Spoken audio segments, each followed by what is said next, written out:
रात के ठीक 12 बजे मेरे दरवाजे पर दस्तक हुई। मैं घबराकर उठ बैठा। चारों ओर सन्नाटा था, बस घड़ी की टिक टिक सुनाई दे रही थी। मेरी नज़र बिस्तर पर गई, लेकिन हिना वहाँ नहीं थी। मैंने हड़बड़ाते हुए आवाज़ दी, हिना, हिना कहाँ हो तुम? मगर कोई जवाब नहीं मिला।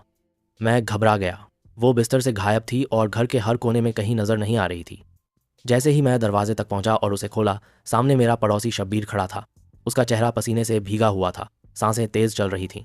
मैंने पूछा, अरे शब्बीर, खैरियत तो है? इतनी रात गए? शब्बीर हड़बड़ाया हुआ बोला, फरहान भाई, माफ़ करना, मगर तुम्हें एक बात बतानी है जो शायद तुम्हें अब तक नहीं पता। तुम्हारी बीवी हिना, वो हर रात 12 बजे लाल साड़ी पहनकर पुराने खंडहरों के पास वाले कब्रिस्तान जाती है। मैं सन्न रह गया। मेरे मुंह से बस यही निकला, क्या? हाँ भाई, शब्बीर बोला। मैं रोज़ रात काम से लौटते हुए उसे उसी रास्ते जाते हुए देखता हूँ। पहले तो मैंने सोचा मेरी नज़र धोखा खा रही है, लेकिन ये कई रातों से हो रहा है। आज मैंने हिम्मत की और तुम्हें बताने चला आया। मैंने उसकी बात पर यकीन नहीं किया, लेकिन जब घर के हर कोने की तलाशी ली तो हिना सच में नहीं थी। ये मेरी कहानी है, फरहान की कहानी। मैं पाकिस्तान के एक शहर गुजरात का रहने वाला हूँ। ये 2018 की बात है, जब मेरी उम्र 22 साल थी। गर्मी की दोपहरी थी, जब मैं स्कूल से वापस लौट रहा था। रास्ते में एक नलके पर पानी पीने के लिए रुका। पसीने में भीगा हुआ था। झुका ही था कि एक आवाज़ आई, भाईजान ज़रा हटिए, बाल्टी भरनी है। मैंने सर उठाया। सामने एक लड़की खड़ी थी, सादा लिबास, नकाब में छुपा चेहरा। आंखों में कुछ था, एक खामोशी, एक दर्द और एक अजीब सी कशिश। वहीं से मोहब्बत की कहानी शुरू हुई। रोज़ मैं स्कूल से लौटते हुए उस नलके पर रुकता। वो लड़की हिना भी वहीं आती, पानी भरती और चली जाती। कुछ हफ्तों बाद मैंने दुकान वाले से पूछा, ये लड़की कौन है? वो बोला, हे मियाँ, बहुत गरीब लोग हैं, माँ सिलाई करती है। लड़की बहुत शरीफ और शर्मीली है। मैंने माँ से बात की। माँ ने कहा, अगर लड़की नेक है तो किस्मत बदल सकती है। और फिर हमारा निकाह हो गया। निकाह के बाद सब कुछ अच्छा चल रहा था। हम दोनों शहर के किनारे एक छोटे से किराए के मकान में रहने लगे। मैं स्कूल में पढ़ाता और शाम को घर लौटकर हिना के साथ वक्त बिताता। हिना बहुत नरम मिजाज और मोहब्बत करने वाली थी। एक दिन मैंने सोचा, क्यों ना उसे झील के पार घुमाने ले जाया जाए। वहाँ पुराना जंगल था और एक शांत झील। हम पैदल चल पड़े। रास्ता सुनसान था, चिड़ियाँ चहचहा रही थीं, मौसम में नमी थी।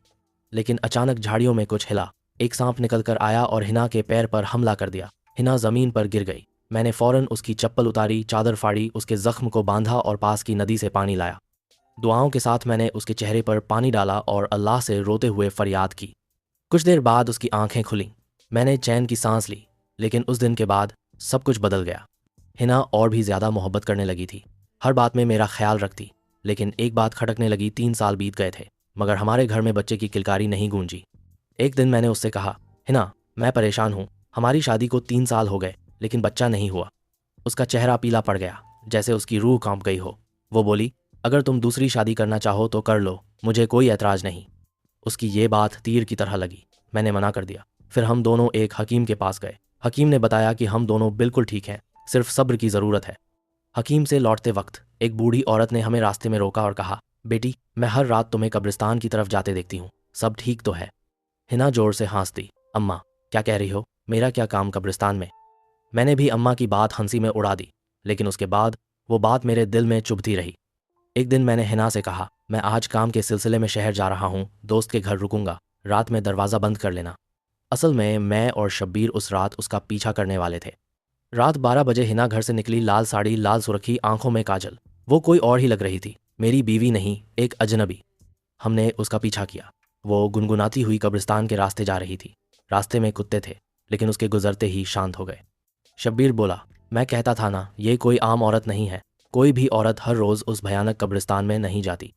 हिना कब्रिस्तान में दाखिल हुई। हम थोड़ी दूर से छुपे हुए देख रहे थे। वहाँ कुछ पत्थर थे, एक पेड़ के नीचे मिट्टी खोदी गई थी। हिना वहाँ जाकर बैठ गई और कुछ पढ़ने लगी। धीरे धीरे उसकी आवाज़ गूंजने लगी। हवा सिहर उठी। अचानक उसकी आंखें ऊपर उठीं और ऐसा लगा जैसे कोई उस पर सवार हो रहा हो। उसका चेहरा अजीब ढंग से बदलने लगा। आंखें एकटक ऊपर की ओर, चेहरे पर काली परछाई। मैं बुरी तरह कांप रहा था। अगली सुबह हिना वैसे ही थी, मुस्कुराती, अंडा परांठा बनाती। लेकिन अब मैं उसे उसी निगाह से नहीं देख सकता था। शब्बीर और मैंने तय किया कि आज रात उस पेड़ के नीचे जाकर देखेंगे। रात को जब हिना चली गई, हम दोनों कब्रिस्तान पहुंचे, वहीं जहां वो रोज़ जाती थी। हमने खुदाई की। थोड़ी देर बाद हमें एक काला बक्सा मिला। खोलते ही तेज़ बदबू और राख निकली। उसके अंदर कुछ बाल, लाल कपड़ा और हिना की तस्वीर थी। शब्बीर बोला, यह ताबीज़ का सामान है।